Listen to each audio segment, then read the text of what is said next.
Buenos días, Jaime, en San Francisco. Buenas tardes en la costa del este de Estados Unidos que nos están viendo, participando. Bienvenidos todos. El día de hoy tenemos un panel sobre un asunto vital, sobre cuándo y cómo retornar a algún tipo de normalidad en el contexto de la crisis sanitaria provocada por el coronavirus. El asunto se debate en el mundo y es crucial tanto por la importancia de proteger la salud como por la de evitar un colapso económico, o un mayor colapso económico, debería yo decir. ¿Dónde está el balance? Esa es la pregunta del día. Tenemos un panel espléndido esta mañana con el doctor Jaime Sepúlveda y el doctor Eduardo González Pierre, quienes serán debidamente presentados por nuestro moderador, el doctor Sergio Alcocer. Me limito simplemente a presentar a Sergio. Sergio Alcocer, que es vicepresidente de Comexi, ha sido subsecretario de Energía, subsecretario de Relaciones Exteriores, secretario general de la UNAM y director del Instituto de Ingeniería. Es un estudioso con enorme sentido común y con enorme claridad mental. Te paso la batuta, querido Sergio. De nuevo, bienvenidos todos. Muchas gracias, Luis. Muy buenos días tengan todos ustedes, a todos quienes nos acompañan el día de hoy. Por supuesto, primero agradezco a Luis Rubio por su gentil presentación, a tiempo también de agradecerle a él y a Verónica Ortiz por la invitación para moderar este panel, que espero sin duda sea un panel por demás interesante y sobre todo muy útil en cuanto a las conclusiones y recomendaciones que se puedan extraer de él. Me limitaría a iniciar con una presentación de los temas y buscar que esta presentación sirva de marco de referencia para la presentación de nuestros dos distinguidos invitados. Estamos hablando en este panel de gobernanza, de la necesidad de un país con mayor resiliencia, de aprovechar las oportunidades que nos ofrece la pandemia, quizá parafraseando a Charles Darwin, en el sentido de que aquellos que sobreviven serán los que se puedan adaptar al cambio, y creo que en esta ocasión la pandemia nos ofrece esta oportunidad, en un momento ciertamente de incertidumbre, en un momento en donde necesitamos pensar todos cómo salir adelante unidos buscando soluciones. En el ámbito de la salud estamos cumpliendo 3 meses desde el primer caso de COVID-19 en México. Como fue anunciado el día de ayer, tenemos 68.620 casos acumulados, 7.394 fallecimientos, con un crecimiento en el último día del 4%. Esto nos lleva a que México pueda duplicar los casos de fallecidos en 12 días, que es más o menos lo mismo que le sucede a Sudáfrica en 13 días, pero un poco menos de lo que sucede en otros países, con la India 16 días igual que Rusia, en la Alianza del Pacífico, en Perú con 16 días en la tasa de duplicación, Colombia 20 días y Chile parecido a nosotros con 11 días. No con el ánimo de calificar la respuesta del gobierno mexicano, creo que todos podemos coincidir en que la comunicación no ha sido del todo efectiva. En el ámbito, por ejemplo, de las pruebas, México ha aplicado 1.29 pruebas por cada caso confirmado, frente a los Estados Unidos y la India, que han aplicado 17 y 18.6 respectivamente. Y ya ni para qué compararnos con Corea del Sur y con Taiwán. El énfasis ha sido en aplanar la curva. Yo no soy experto ni mucho menos, Jaime lo va a explicar, pero poco énfasis se ha hecho en la necesidad de abatir la curva, no solamente aplanarla, sino disminuirla. Se ha discutido mucho en los últimos días sobre el papel de Suecia y la inmunidad de grupo que pretendidamente planteó el gobierno de Suecia, y en donde aparentemente fue parte de la estrategia inicial de nuestro gobierno, aunque no declarada y no reconocida. Actualmente todos nos enfrentamos ante qué abrir o cómo abrir, con un plan muy escueto en el ámbito federal, un programa más desarrollado en el ámbito de la Ciudad de México, con un semáforo epidemiológico que busca relacionar la capacidad hospitalaria con la respuesta epidémica. Y bueno, ante toda la cantidad de información que hay a nivel internacional y que necesitamos, por supuesto, ponerla en el contexto de nuestro país, tenemos que reconocer que no sabemos todo, y la pregunta entonces es cómo debemos abrirnos. conviene abrirnos mediante esquemas de aislamiento intermitente, como lo ha propuesto el propio gobierno de la Ciudad de México, mediante trabajo de 4 días por 10 de descanso, como lo propusieron en Israel un par de investigadores. Curiosamente, Israel, entiendo, no lo ha adoptado como tal, me refiero al país. ¿Son los cubrebocas necesarios o no? Las pruebas, rastreo y aislamiento como estrategia, ¿conviene implantarlas en México? ¿Estamos a tiempo? ¿Podemos implantar o conviene implantar estos aplicativos electrónicos de rastreo que existen una gran variedad de modalidades en ellos? ¿Qué tipo de modalidades convendría a nuestro país? ¿Conviene o no hacer pruebas de inmunidad? ¿Cómo discriminar las poblaciones a las cuales conviene hacer estas pruebas? Y bueno, naturalmente el horizonte de las vacunas como la solución final a esta pandemia. Y un tema que pasa en ocasiones en desapercibido en nuestro país es el tema de la salud mental, que en lo general recibe poca atención presupuestal, y pues es un tema que habrá que atender frente al regreso a las actividades con mayor normalidad. Por el otro lado, tenemos el tema de la economía, que se ha tratado de presentar como un aspecto contradictorio, más contradictorio, conflictivo con la salud, y que realmente se ha planteado como un dilema. En realidad creo yo que son un universo que se van balanceando uno con el otro, la salud y la economía, y donde, bueno, se ha tratado de plantear esto como un dilema de cuánto nos cuesta proteger frente a cuánto nos cuesta como sociedad el aislamiento desde el punto de vista del desarrollo económico.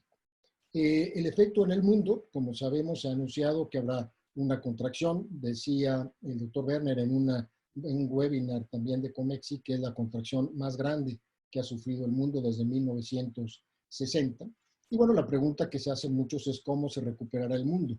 Particularmente Estados Unidos, que es nuestro principal socio comercial, se apunta a que su recuperación no será en forma de letra B chica, sino en forma de letra U, lo cual hace que la recuperación nuestra sea más bien en forma de L. La política fiscal ha jugado un papel fundamental como el gran asegurador del Estado, como el gran asegurador, promoviendo apoyos que tengan un destinatario, que sean consistentes con lo que cada país puede. En ese sentido, Estados Unidos ha aportado, o se espera que aporte el 13% del Producto Interno Bruto en términos de apoyos, Sudáfrica el 5%, Perú el 9%, Brasil el 8%, y México menos del 1%. Estos apoyos dirigidos a familias, empresas pequeñas, empresas más grandes y por supuesto en inversiones de salud.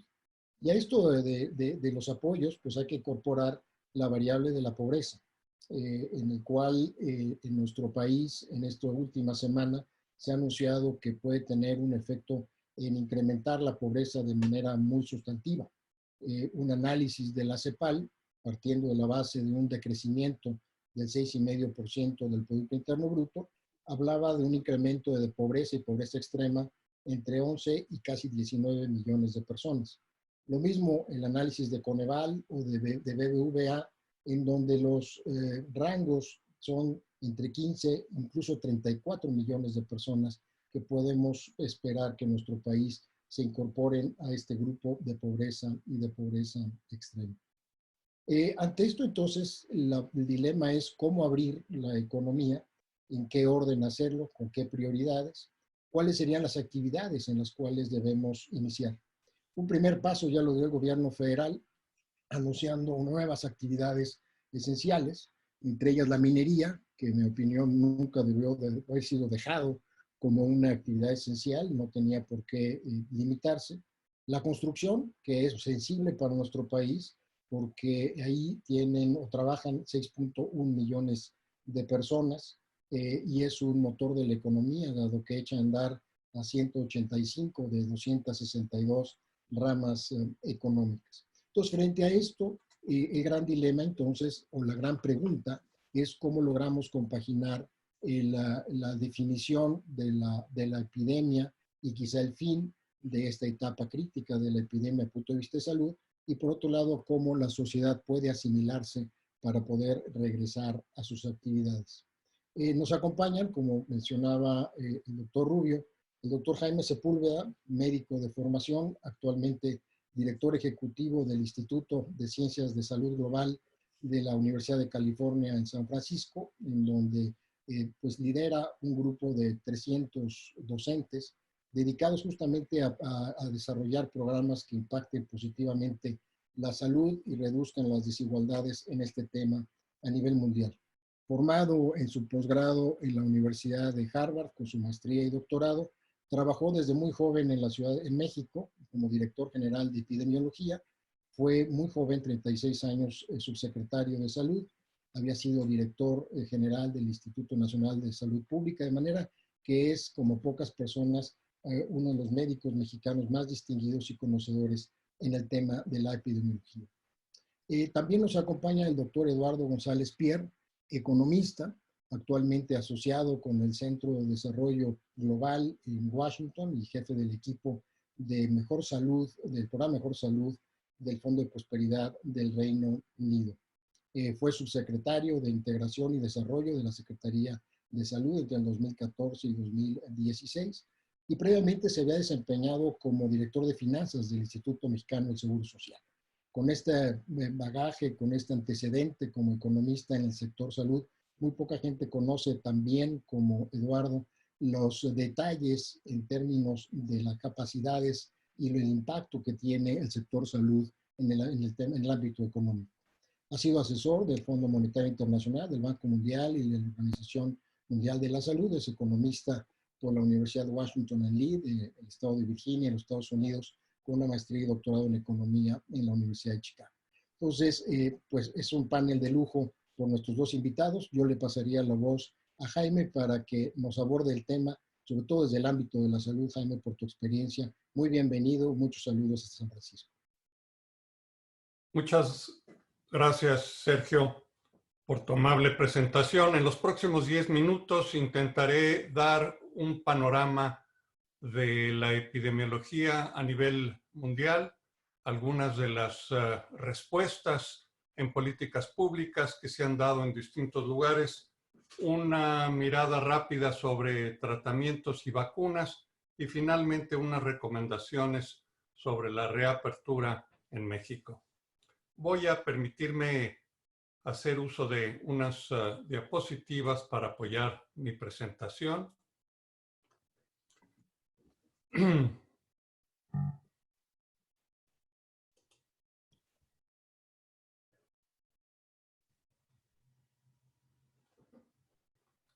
Perdón.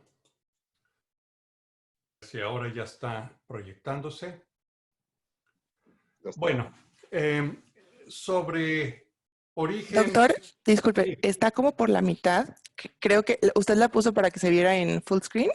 Sí. Creo que ese fue el mismo problema que tuvimos la vez pasada. Si la puede poner nada más que se vea como en la lista, porque así ya se ve completa. Muy bien. Ok. Una disculpa. No, adelante. Entonces,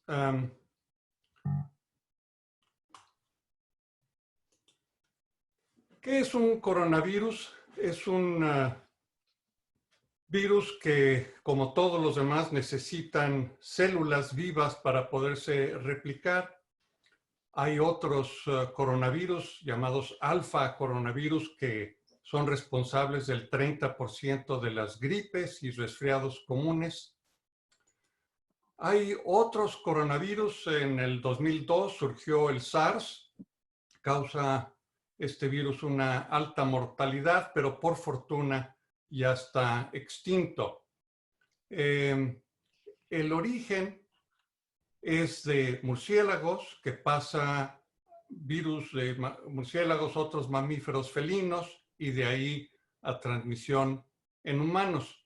En el caso del SARS-CoV-2, virus causal de la enfermedad COVID-19, es un virus que también proviene de murciélagos transmitidos a otros mamíferos, en este caso el oso hormiguero o pangolín, y de ahí pasó a transmisión humana.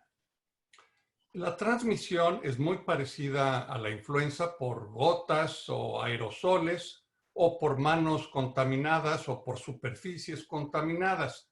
De ahí que el control de la transmisión debe enfocarse en un lavado muy frecuente de manos, por supuesto en la desinfección de superficies, el distanciamiento físico, que no social, y algo en lo que quiero enfatizar que en México no he escuchado con suficiente énfasis, que es el uso universal de tapabocas.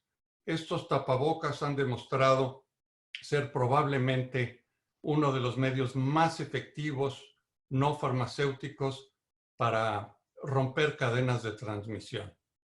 Un poco de la epidemiología tanto a nivel global como en Estados Unidos y en México. Aquí en este mapa, voy a amplificarlo un poco, tenemos que ya son más de 5 millones, casi 5 millones y medio de casos confirmados. Este número implica un subregistro del número real, porque en muchos países, en el continente africano, en Latinoamérica, no se tiene pruebas confirmatorias en cantidad suficiente para determinar el número real.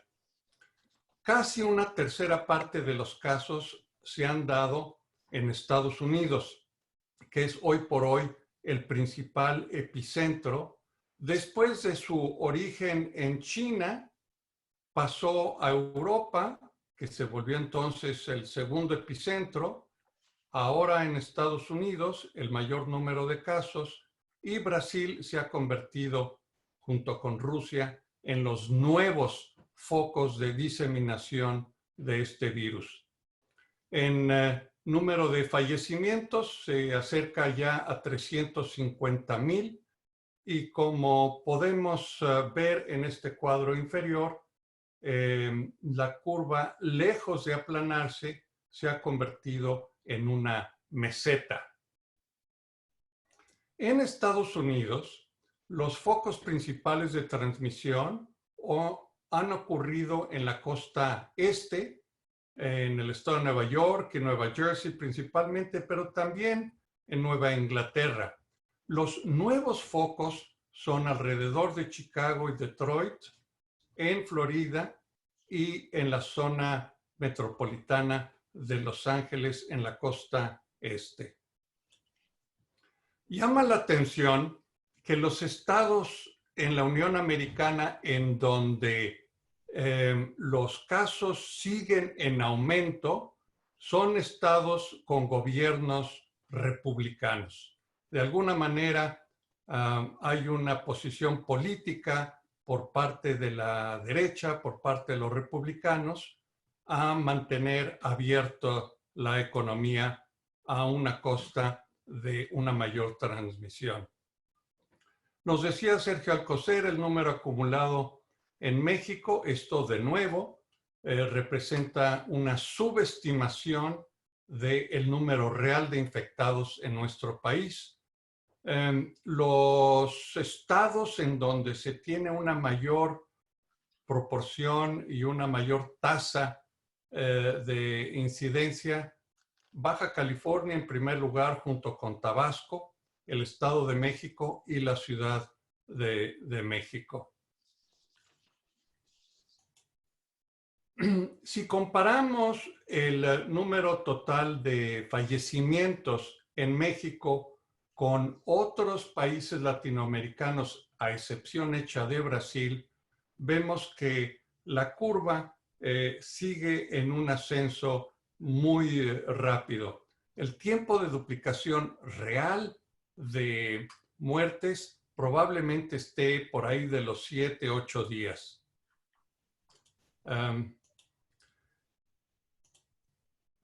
Estos son...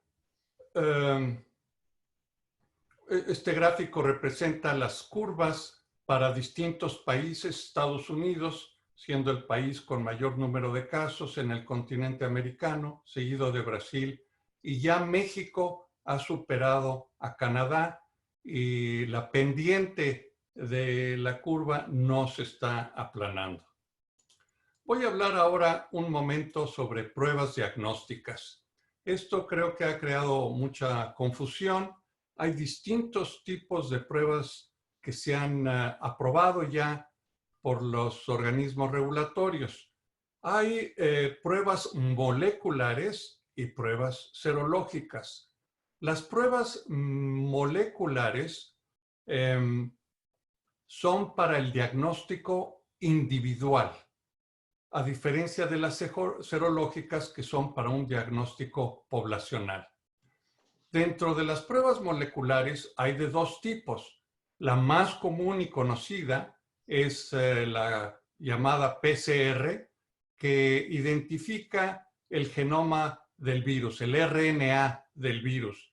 Esto implica hacerse una toma con un hisopo nasofaringeo.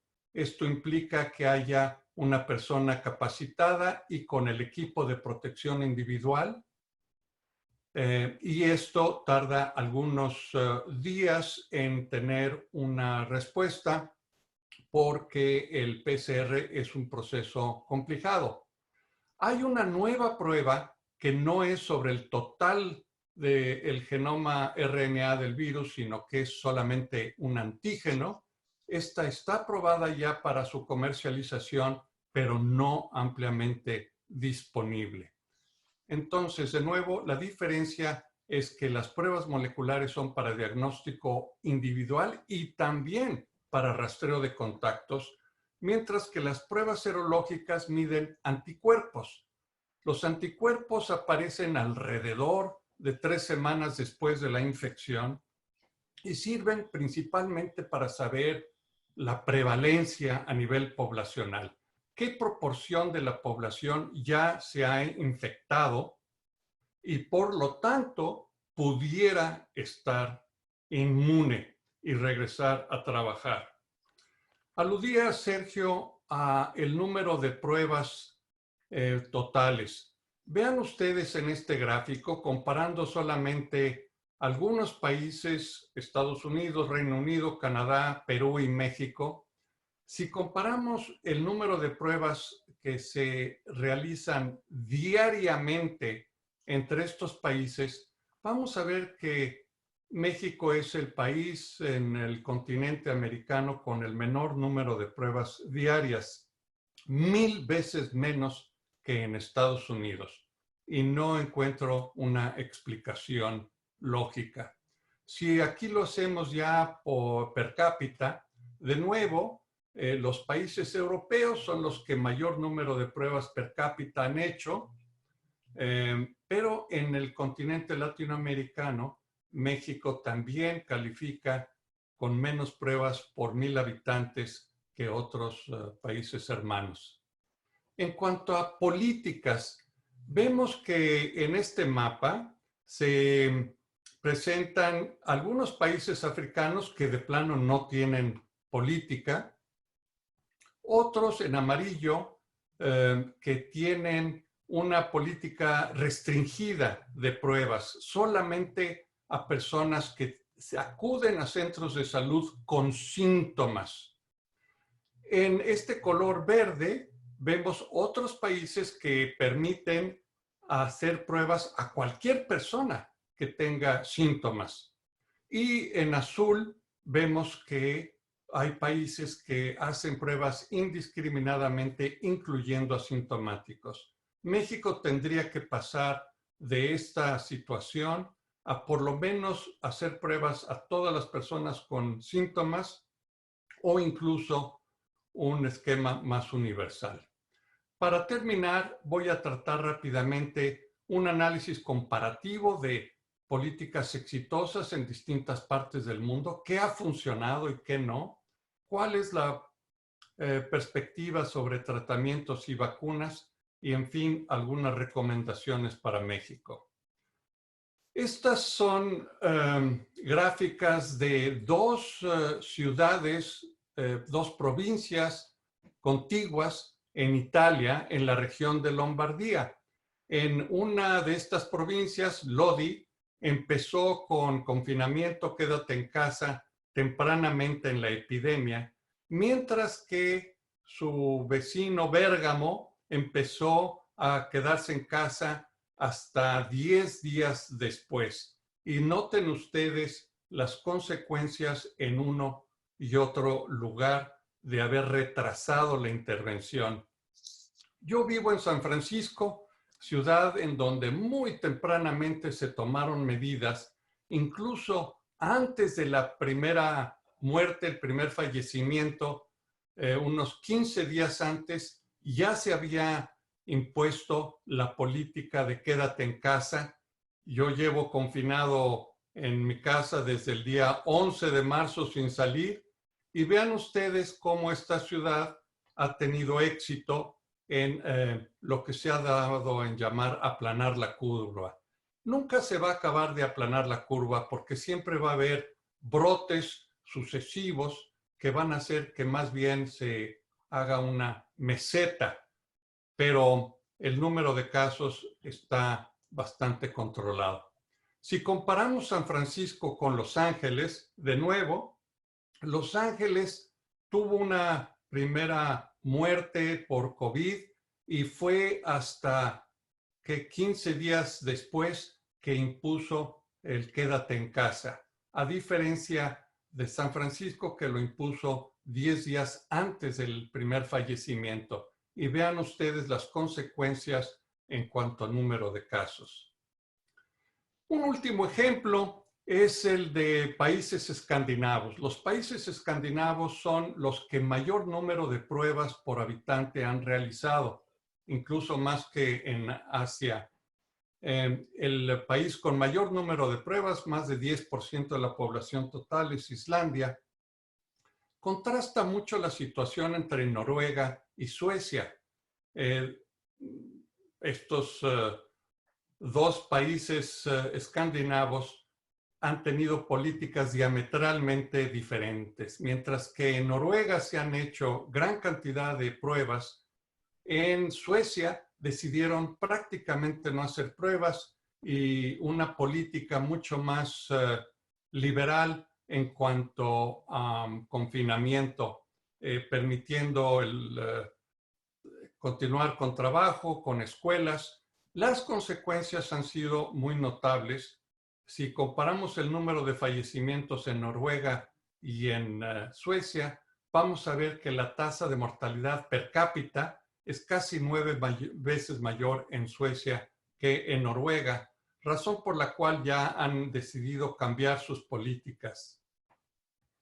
Finalmente, sobre medicamentos y tratamientos, por más que el presidente Trump y Bolsonaro se han dedicado a promover la hidroxicloroquina como un tratamiento, no solamente no es eficaz, sino incluso resulta peligroso. En un reciente estudio comparando miles de pacientes en 60 países, se ha demostrado que el uso de la hidroxicloroquina tiene hasta 30% mayor tasa de mortalidad, de manera que no es recomendable su uso. Hay otros antirretrovirales que parecen tener en China algún efecto, haciendo una combinación de antirretrovirales, antivirales y beta-interferón. Promisorio es el resultado de este medicamento Remdesivir. No cura, pero acorta hasta en un 30% la sintomatología en pacientes hospitalizados. Otra promesa es el uso de plasma hiperinmune. Esto es ya un uso en algunos hospitales, pero es complicado el aislar los anticuerpos de plasma hiperinmune, y la mayor promesa a futuro es en anticuerpos monoclonales que bloquean la entrada del virus a las células respiratorias. En cuanto a vacunas, se están dando 3 tipos de ensayos. Son más de 100 vacunas en desarrollo, principalmente en China, en Estados Unidos y en Europa. Usan distinta metodología, desde vacunas recombinantes hasta subunidades del virus, o el uso de RNA, como es el caso de una de las más exitosas. Son 3 los ensayos que se han dado con mayor promesa. La vacuna derivada del Reino Unido en Oxford, ya hay un convenio con una firma farmacéutica. Los Estados Unidos ya adelantaron 1.200 millones para la adquisición de 300 millones de esta vacuna de Oxford. Esta es la fotografía de la primera persona que fue inoculada con esa nueva vacuna. También resulta promisoria la vacuna producida en Cambridge, Massachusetts, en Estados Unidos. Es una vacuna RNA y ya se están haciendo ensayos en gran número de personas. Finalmente, en China acaba de salir el anuncio de una nueva vacuna que también parece promisoria. Yo creo que aquí hay un gran reto en cuanto a equidad en vacunas, justicia vacunal, que estas 3 vacunas, alguna de ellas resultará exitosa, yo confío, pero el problema es su producción. Si los países ricos abarcan y monopolizan el uso de las primeras vacunas, ¿qué va a pasar con los países pobres? ¿Cómo lograr la producción masiva? Si se requieren 2 dosis de esta vacuna para 8,000 millones de personas, la producción de 16,000 millones de dosis simplemente es algo que nunca se ha contemplado en la historia. De manera que ese es un gran reto. Si se va a hacer la donación de la patente o si se va a tratar de comercializar por las partes productoras. Idealmente es que esta vacuna se haga universalmente disponible y, por supuesto, en forma gratuita. En fin, creo que las recomendaciones para México, y yo soy epidemiólogo, no voy a hablar del tema de reapertura económica, pero sí de vigilancia epidemiológica. Es indispensable dotar a todos los médicos, enfermeras, trabajadores de la salud con equipos de protección personal, que se universalice el uso de tapabocas. Necesitaríamos por lo menos 1 millón de pruebas moleculares para los próximos 3 meses, el rastreo de contactos, hacer encuestas serológicas en grandes urbes y en trabajadores esenciales, monitorear virus en drenajes, y ciertamente mejorar la calidad de la información epidemiológica, que es bastante pobre, por cierto. Y me gustaría por fin hacer una recomendación en despolitizar lo técnico y tecnificar lo político. Ya sobre reapertura económica podemos hablar en la parte de discusión. Con esto le paso la palabra a mi colega Eduardo González Pierre. Gracias, Jaime. Quiero iniciar por agradecer a Comexi por la invitación, por supuesto a Luis Verónica Ortiz. Sergio, gracias por la introducción. Y yo quisiera de alguna forma reaccionar un poco a lo que el contexto tan interesante y tan completo que nos ha dado Jaime sobre lo que está pasando a nivel internacional para poder traducirlo a ciertas reflexiones e implicaciones que tenemos a nivel de México. Empezaría por una reflexión sobre el título de la plática del webinar, qué significa la nueva normalidad. Creo que nadie sabe qué significa la nueva normalidad. Lo único que sabemos es que no va a ser normal, o por lo menos no va a ser parecida a lo que estábamos acostumbrados antes de que llegara este nuevo virus, no va a ser 2019, y va a tener una serie de características interesantes que podemos ir especulando, pero en particular va a estar manifestado por un tema de confianza o desconfianza. Los niveles de confianza aquí son importantísimos. La nueva normalidad no va a ser normal hasta que la población no tenga la confianza suficiente como para sentirse que puede volver a subirse a un avión, salir a un restaurante, hacer sus actividades normales. Entonces, creo que una reflexión muy importante en la que voy a abordar en unos minutos es entender qué quiere decir lograr esos niveles de confianza en la población. Ahora, confianza quiere decir principalmente dos cosas. La primera es no me voy a infectar y la segunda es si me infecto, bajas probabilidades o no me voy a morir. Eso creo que es lo que la gente quiere entender. Y como nos dice Jaime, lo importante sería contar o con una vacuna o con un tratamiento. Ahora, sí hay razones para ser optimistas, pero también hay razones para ser realistas. La vacuna que ha logrado llegar a mercado desde su, digamos, generación científica hasta producirse ha sido la vacuna de paperas hace ya varios años. Tomó 4 años, el resto de las vacunas ha tomado más de 4 años. Esta está en fases aceleradas, pero la reflexión muy importante que hay que hacer, aunque existiera una vacuna, y Jaime nos los puso muy bien, disponible, está toda la logística, número uno, de cómo vas a distribuir lo que va a ser en un principio seguramente una producción limitada, cómo vas a racionar, con problemas muy fuertes de ética y sus consecuencias de geopolítica. Y segundo es cuándo va a llegar a México de una forma suficientemente masiva para que la población se sienta que ya hay cierta inmunidad. Seguramente va a llegar en dosis pequeñas, se va a tener que priorizar.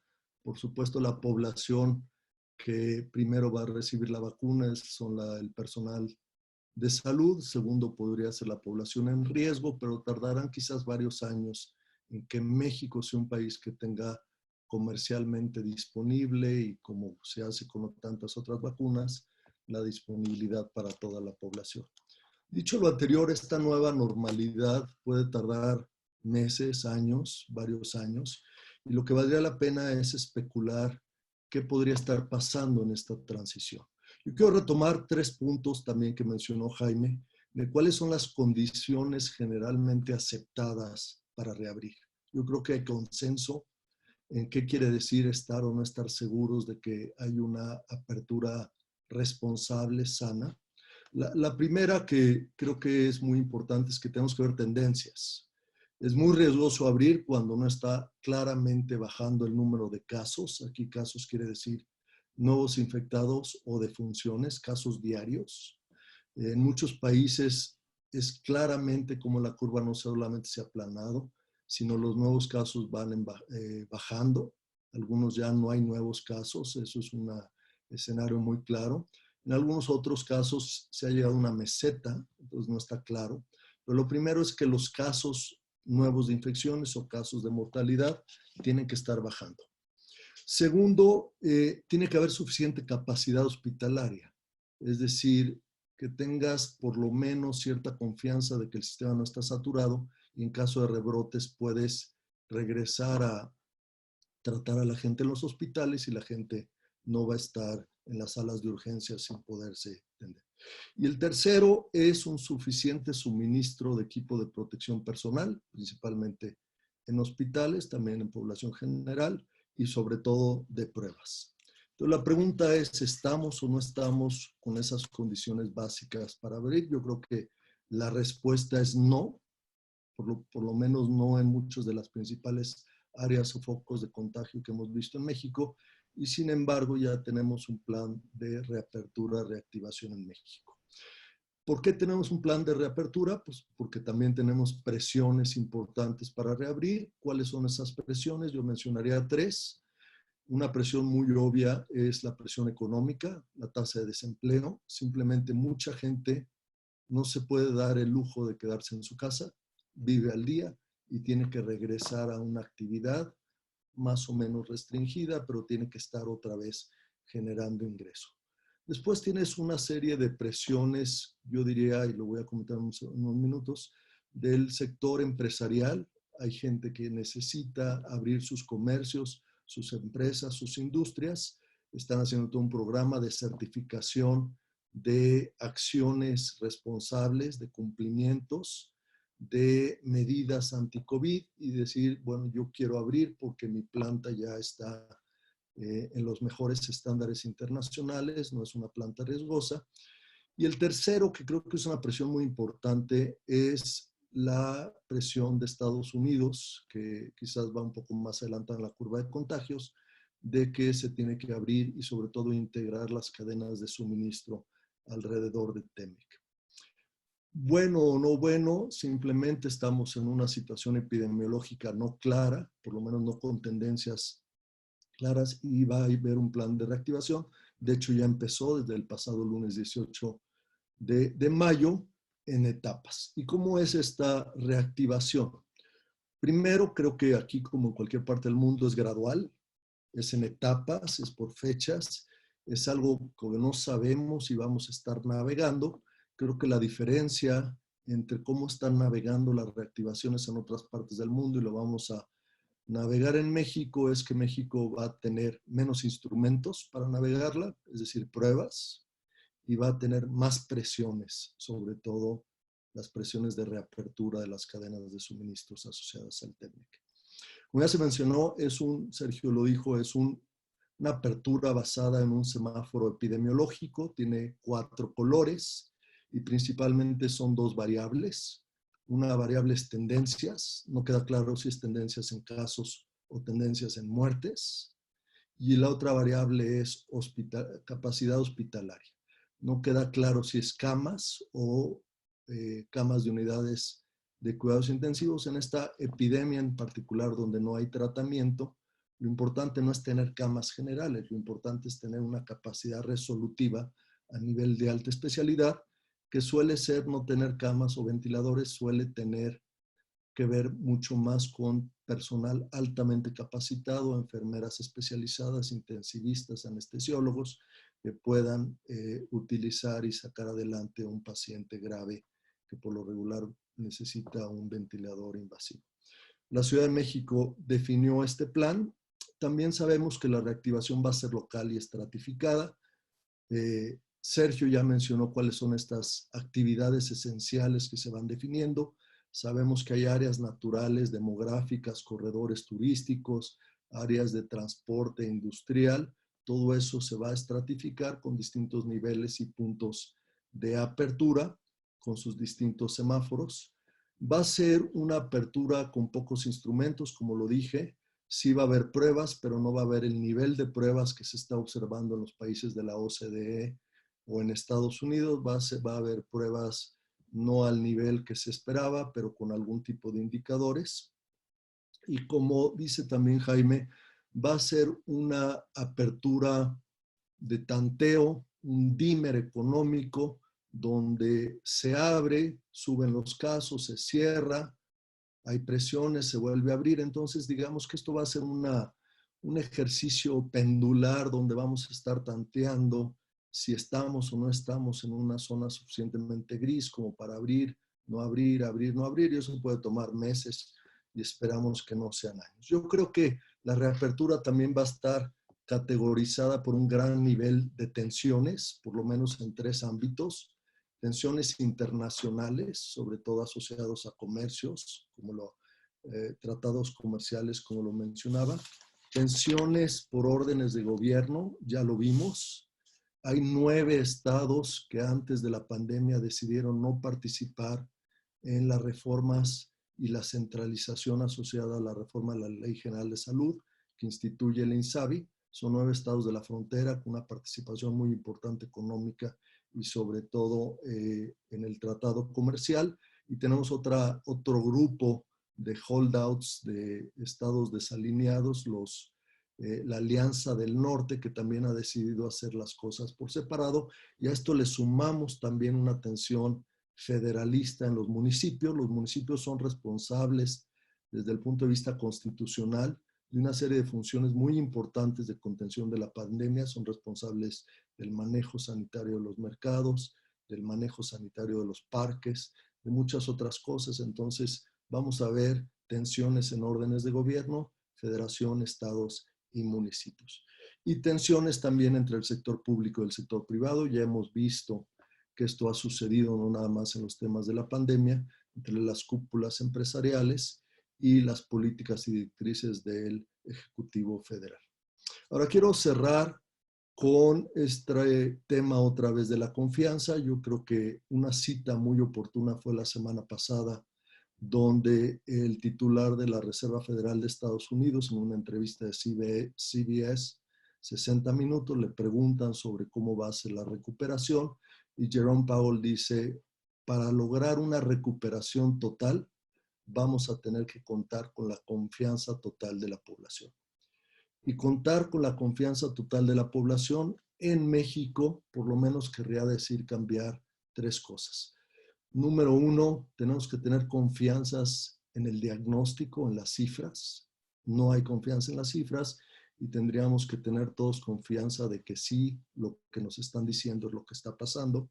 Número 2, tendríamos que tener congruencias en los mensajes, es decir, que el área privada, pública, no se descalifiquen entre el local, los estados, la federación. Yo creo que la población lo que necesita para regresar a un nivel de confianza es escuchar un mensaje congruente y más o menos alineado.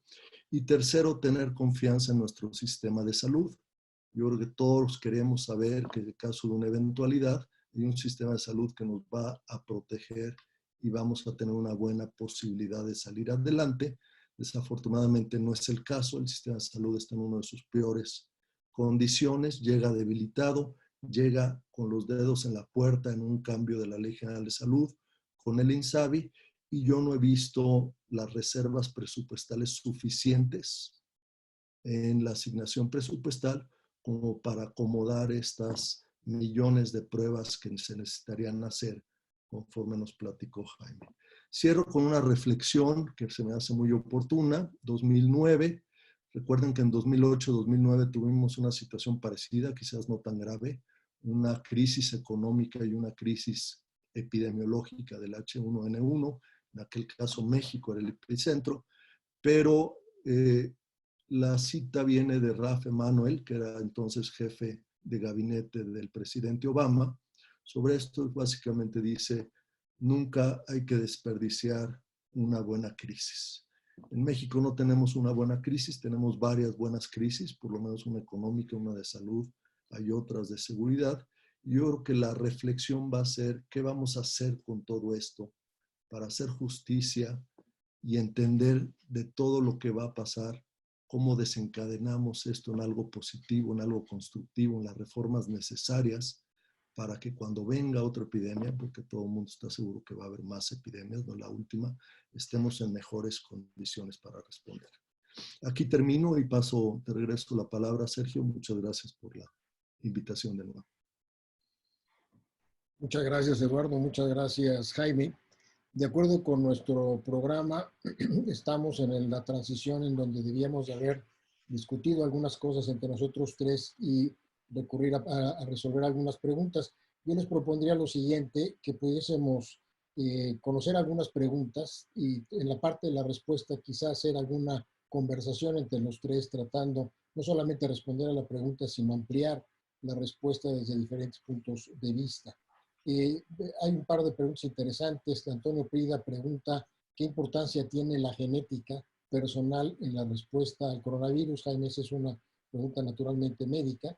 Timothy Heyman pregunta si en México nadie confía en las cifras oficiales, ¿cómo podemos manejar la pandemia y la reapertura en esta situación? Jaime, si es tan gentil en la primera pregunta sobre la genética y alguna relación con la respuesta al coronavirus.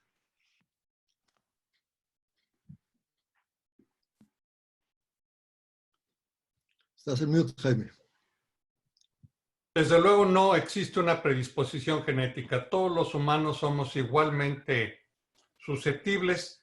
Los niños menores de 10 años parecen tener una menor cantidad de receptores ACE2 en la nariz y eso los hace menos susceptibles y menos transmisores.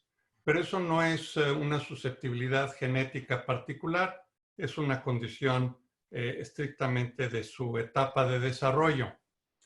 Lo que es cierto es que gentes con comorbilidades como enfermedad del corazón, diabetes, hipertensión, obesidad, tienen un mayor riesgo de fallecer por esos factores de riesgo. Y lamentablemente eso es más común en cierto tipo de poblaciones. En México tenemos una muy alta prevalencia de obesidad y diabetes, y esos son factores de riesgo para una mayor letalidad. En Estados Unidos, los hispanos tienen en California, 90% de los fallecimientos han ocurrido en hispanos en la ciudad de San Francisco, y esto es por su comorbilidad de hipertensión, diabetes y obesidad. Sobre el tema de la confianza que se nos pregunta, y podríamos elaborar algo más. Déjenme poner un dato que quizá pueda servir de marco de referencia. De acuerdo con las reglas para regresar a la normalidad, el plan gradual de la Ciudad de México, se abre la industria de la construcción, igualmente en el ámbito federal, y toma la Cámara Mexicana de la Industria de la Construcción el tema y desarrolla un documento bastante detallado sobre cómo proceder en el manejo de esta situación, tanto con el personal antes de llegar a la obra, en el traslado, durante la obra y de regreso a sus casas. Hay un programa de capacitación que se anuncia por parte de la Cámara a través de sus organismos que para ello lo tiene, y tiene además digamos, una puntualidad en las medidas por realizar, tal que permite a empresas de diferente tamaño adecuarlas en función, son grandes empresas constructoras, medianas o chiquitas. Pero esto realmente es un esfuerzo que hizo, en este caso, una cámara, la sociedad civil, no lo hizo el gobierno.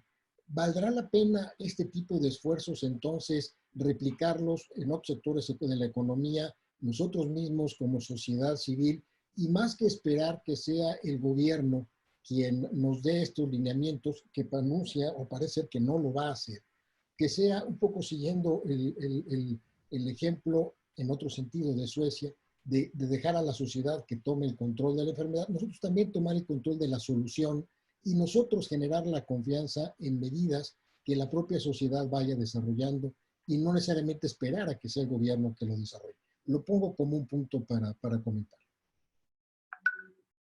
Eduardo.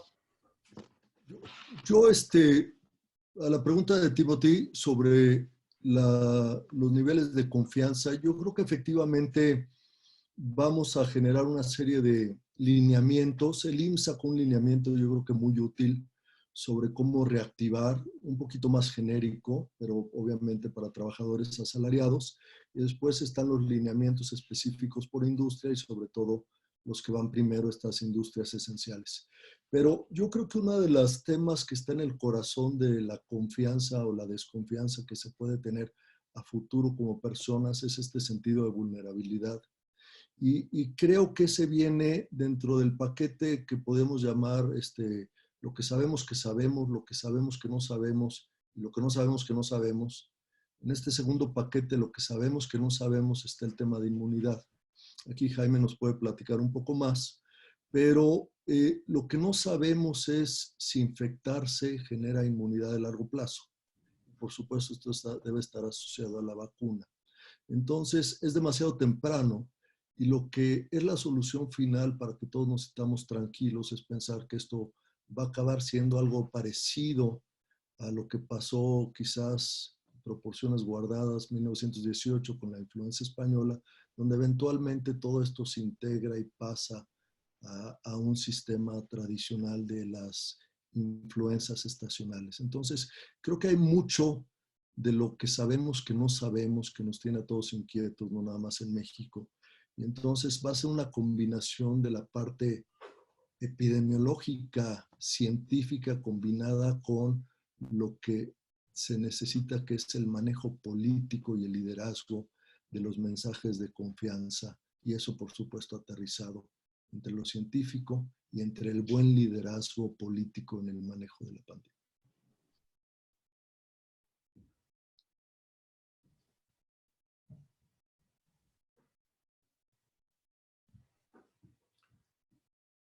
Estás en mute. Perdón, Ricardo Smith pregunta sobre la cifra que manejaste de 1 millón de pruebas para México. ¿Cuál sería la razón de ese 1 millón de pruebas? Y si en tal caso es necesario cambiar los criterios de aplicación de pruebas. Y yo me aprovecharía para subirme a esta pregunta para cuestionar el uso de estas apps que se están dando, lo mencioné, y que, bueno, Apple y Google están desarrollando, ya presentaron la suya, varios países están desarrollando la misma. ¿Cuál sería la utilidad de estas apps sobre si la población debe de descansar su confianza en ellos totalmente o no, o son complementarios, simplemente hay que verlas como una herramienta más? Y eso tiene que ver mucho con la confianza en el manejo de esta información también. El millón de pruebas en los próximos 3 meses me parece que es el mínimo indispensable. Si consideramos 90 días, 10,000 pruebas diarias, entre 32 entidades federativas serían 3,000 pruebas por entidad federativa. Ese es el mínimo que podría requerirse. A mí me gustaría que fueran mucho más, pero 1 millón en los próximos 3 meses apenas bastaría para 3,000 pruebas por entidad federativa por mes. De manera que si comparamos con la vigilancia epidemiológica que se está haciendo en la mayoría de los países del mundo, esta es una cifra apenas razonable. Los niveles de inmunidad. Creo que las pruebas serológicas nos van a permitir medir tanto la calidad como la cantidad de anticuerpos presentes. Y como dice bien Eduardo, no hay seguridad absoluta que la presencia de anticuerpos signifique inmunidad. Pero si hay títulos altos de un tipo de anticuerpos que son anticuerpos neutralizantes, lo probable es que sí haya inmunidad por al menos 24 a 1 a 2 años, por decirlo más. Esto se ha visto con otros coronavirus, que es el tiempo en que se preserva inmunidad protectora. Sobre el uso de apps, yo creo que por ahí va el futuro. Se empezaron a utilizar en Corea del Sur, en China, en Alemania, en Australia. Hay ya muchas aplicaciones que permiten al usuario de un teléfono celular detectar la presencia de otras personas posiblemente contagiadas. Pero de nuevo, eso implica detrás que haya un gran número de pruebas en la población para poder entonces rastrear en apps, en celulares, el número de personas que estén contagiadas y su ubicación geográfica. Ese es el valor de una app. Yo creo que ese es un futuro de vigilancia epidemiológica, pero de nuevo, requiere tener pruebas en el país. Pregunta Norma Pensado, Eduardo, sobre la apertura del sector turístico, siendo este sector tan importante en términos de divisas del exterior, primero, segundo, para el país, en donde no hay una postura del todo clara de cómo abrir al sector turístico. Si te merece algún comentario este tema. Sí, claro, son estos sectores que son particularmente vulnerables. El sector turístico, hasta donde yo he visto, va a estar basado en generar señales otra vez de confianza, y la confianza va a estar basada en certificaciones. Entonces, el sector turístico, básicamente, las aerolíneas, el sector hotelero y la renta de espacios privados tipo Airbnb van a estar asociados a una política de comunicación muy alta basada en alianzas con líderes de opinión, de certificadores de protocolos y de manejos de sanitización. Entonces, lo que se va a tratar de hacer es recuperar, hacer zonas libres de COVID en el corredor Maya, en la parte de Los Cabos, para que se generen las señales claras de confianza de que no hay riesgo sobre esto. Si me permite, Sergio, nada más regresar al tema del futuro, la nueva normalidad va a ser muy digital. Dos cosas están saliendo, las apps y sobre todo la telemedicina. Hoy en día vamos a ver que cuando todo esto pase, va a haber un estudio, una confronta que se hace todos los años de mortalidad. Y vamos a ver cuáles son las cifras y vamos a ver cuál va a ser la mortalidad excedente. Es decir, los comparativos abril contra abril, y va a haber una mortalidad excedente basada en COVID y una mortalidad excedente indirecta de todos los que no se atendieron. Ya sea que no se atendieron porque no hubo espacios en terapia intensiva, porque los quirófanos estaban vacíos, pero el resto de la terapia no estaba llena, o porque no le tenían confianza al sistema. Simplemente tenían que atenderse, pero no querían acercarse. Y eso se va a tener que resolver a través de sistemas de telemedicina. También el parte de rastreo tradicional, aquí Jaime lo hemos platicado, este virus es la peor pesadilla para el rastreo tradicional de casos, porque infecta cuando no eres sintomático. Entonces, a diferencia de otros casos donde cuando infectas es cuando tienes síntomas y puedes regresar 3 o 4 días y ver con quién te reuniste y aislar a todos, aquí tienes que rastrear 14 días para atrás, donde ya perdiste todo. Entonces, el rastreo tradicional de casos se tiene que hacer vía formas digitales. Ya el tradicional ya no sirve. Entonces, tienes que rastrear tanto que tienes que irte. Esto va a revolucionar la forma en que se prestan los servicios de medicina y la forma en que se hace la vigilancia epidemiológica a futuro. Si me permites, completaría un par de temas relacionados con las apps. Hay en realidad lo que yo he visto, dos casos o dos tipos de apps. Aquellos que son descentralizados, en donde en realidad cada teléfono celular funciona de manera independiente, intercambia información a través de Bluetooth con otros celulares cercanos, con el inconveniente que puede tener la atenuación de las señales a través de muros o a través de la distancia simplemente. Y por otro lado, las que son centralizadas. Estas últimas son las iniciales, son las que echaron a andar primeramente los gobiernos, y depende de nuevo el que el ciudadano no solamente la baje y la instale, sino que la información que se genere la pueda recibir el gobierno, la pueda, aunque sea de manera anónima, la pueda estudiar y eventualmente identificar si es que efectivamente se dio un contacto con algún infectado o no.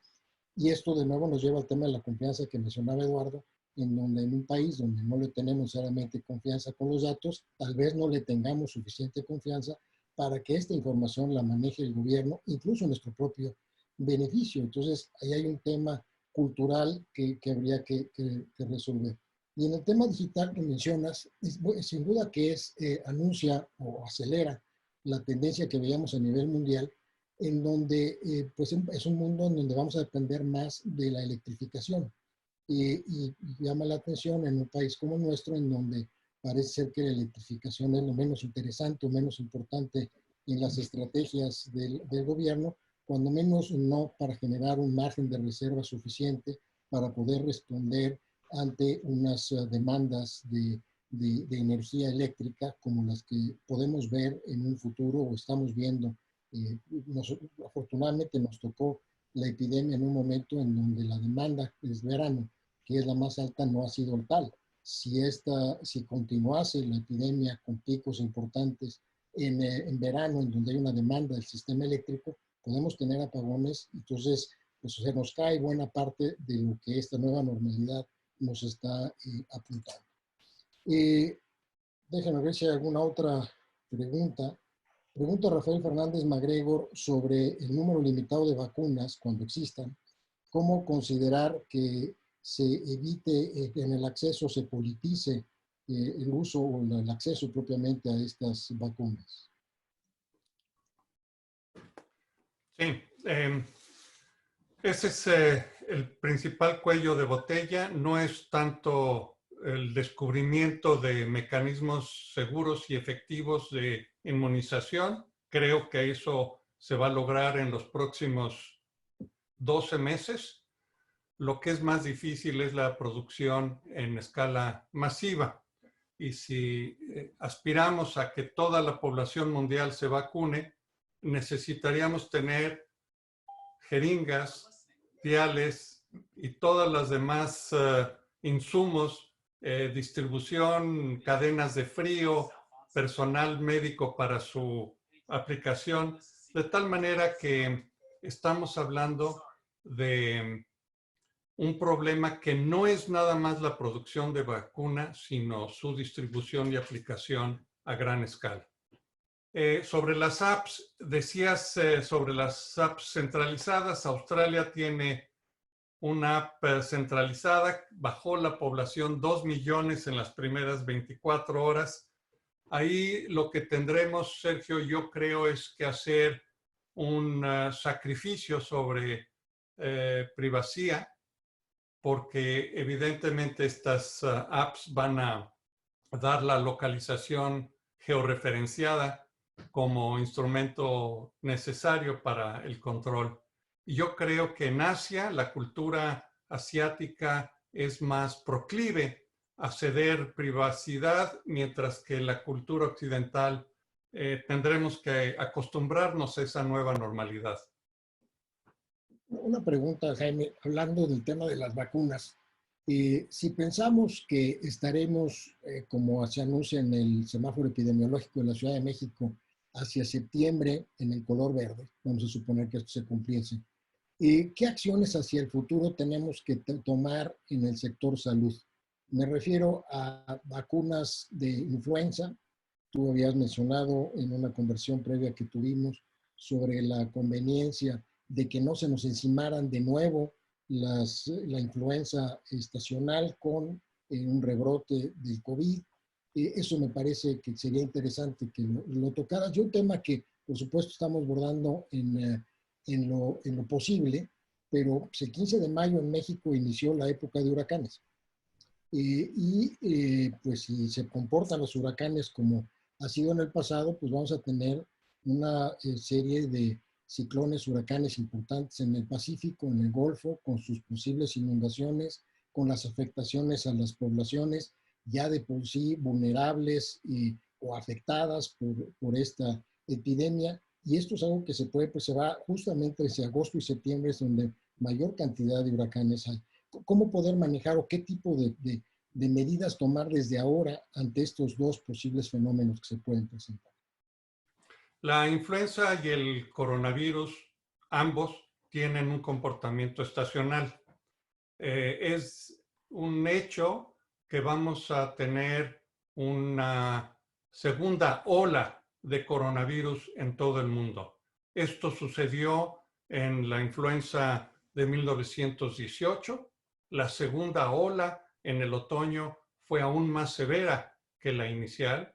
Lo vimos en el H1N1, la segunda ola fue más intensa y es totalmente predecible que en el nuevo coronavirus, el COVID-19, vamos a tener una segunda ola en la segunda mitad del año. Como bien señala Sergio, el peligro aquí es que se sumen dos epidemias, la epidemia de influenza y la epidemia de coronavirus, lo cual saturaría la capacidad hospitalaria. De ahí que una recomendación básica será una vacunación universal contra influenza, de manera de atenuar en la medida de lo posible la suma de esas dos epidemias. Sin duda. No tengo otra pregunta, al menos no tengo registrada ninguna nueva pregunta.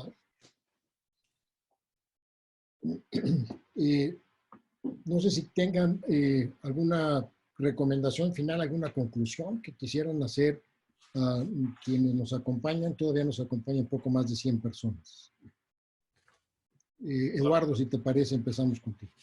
Yo regresaría, yo no quiero terminar esto en una nota tan pesimista, sobre todo de las segundas olas y todo lo que viene. Yo creo que a todo esto hay que sacarle la parte constructiva, la parte positiva.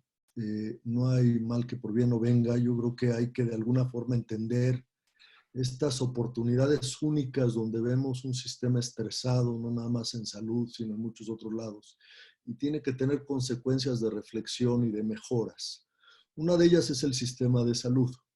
Creo que nos estamos dando cuenta en cuáles son las fallas. Hay muchos aciertos, por supuesto, pero yo creo que esto debe de dejar toda una bitácora y una lista de lecciones aprendidas, internacionales y nacionales, y ojalá canalizar todo ese conocimiento y esos esfuerzos en un sistema de salud mucho mejor preparado. Yo a veces digo, no tenemos un sistema de salud, lo que tenemos es un parche de subsistemas que no se comunican entre ellos, una fragmentación que es causa y efecto de la desigualdad que tenemos en México. Y creo que todo esto podría servir para entrar en reflexión, comportarnos como mexicanos más que distintas facciones y partidos, y tratar de pensar que lo que necesitamos es reforzar nuestro sistema de salud y lograr que cuando vengan estas nuevas olas, estas nuevas epidemias, estos nuevos retos, podamos responder mucho mejor de lo que respondimos en esta ocasión. Muchas gracias, Eduardo. Jaime, por favor. 3 reflexiones rápidas. Una es que la polarización política está llevando a las partes a una mutua descalificación técnica y a mí me parece esto peligroso. No hay ciencia neoliberal, hay ciencia buena y ciencia mala y hay que usar la mejor evidencia científica para la toma de decisiones. En el caso de los médicos, me preocupa mucho que una alta proporción del personal de salud, enfermeras, enfermeros, médicas, médicos, están siendo infectados. Un 25% en Tijuana, un 20% a nivel nacional son personal de salud. Es una obligación del Estado proporcionar el equipo de protección personal para todo el personal médico. Y finalmente, más que buscar culpables, a mí me parece que hay que encontrar soluciones y más allá de aciertos o errores en las decisiones que se hayan tomado, hay que mirar al futuro. Todos como mexicanos tenemos que contribuir a sacar al país adelante en esta muy difícil crisis de salud, en esta crisis económica, en esta crisis política. Muchas gracias, Jaime. Y por mi parte, simplemente reiterar la importancia de lo que mencionan Eduardo, Jaime, de la unidad que debemos de mantener en estos momentos. Buscar soluciones es un tema en donde debemos de plantearnos cómo ser más resilientes como país, como sociedad. Finalmente, uno de los grandes retos que tiene el sistema de salud mexicano es cómo lograr que sea más resiliente, que ante las crisis pueda recuperarse rápidamente, entendiendo que vivimos en un entorno de incertidumbre en todos los ámbitos y que, bueno, pues esta es una oportunidad para lograr adaptarnos rápidamente y que en esta adaptación pues busquemos soluciones que resuelvan la situación en la que estamos viendo, pero como se menciona por parte tanto de Jaime como de Eduardo, basados en la unidad y en la confianza, creo que particularmente dentro de la sociedad y hacia y para con el gobierno. Con esto terminaría mi intervención y le pasaría la voz a Verónica Ortiz, quien entiendo cerraría este webinar, agradeciendo una vez más tanto a Jaime como a Eduardo por su tan interesante participación. Yo también les agradezco en nombre de Comexi y de su presidente Luis Rubio, a Jaime, a Eduardo, a Sergio por la moderación, por una, la verdad, muy, muy interesante charla y discusión, ilustradora sobre todo del tema que más nos preocupa en este momento a los mexicanos y la derivación tanto en temas de salud como en temas económicos y de la reactivación que estamos esperando. Yo quiero comentarles que la respuesta que hemos tenido de nuestros asistentes pues da muestra del interés que se ha generado. Gracias por participar en este otro de nuestros Quarantine Webinars, como los hemos denominado, en un esfuerzo de Comexi por llevar información y digamos, buenas discusiones a nuestra membresía y a nuestras audiencias. En el transcurso del día o más tardar mañana tendremos el video disponible en nuestra página electrónica junto con los demás videos de los webinars pasados y también con las actividades que tenemos previstas para esta semana y las que vienen. Por mi parte es todo. Muchas gracias y hasta la próxima.